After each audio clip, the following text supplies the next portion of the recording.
আর একটু থেকে যাওয়ার কথা ছিল আমাদের।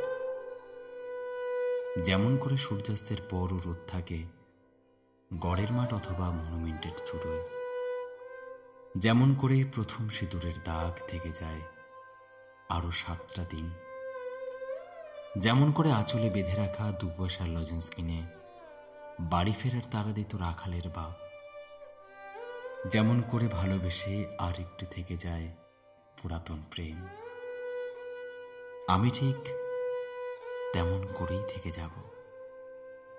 এতটুকু ঘাস বেছানো পথে হেঁটে পার হব ছায়াপথ। তুমি অনেক দূরে থাকা অচেনা অজানা নক্ষত্রের মতো, যার বিরহের বিষণ্ণতা পৃথিবী অবধি মুড়ে ফেলে।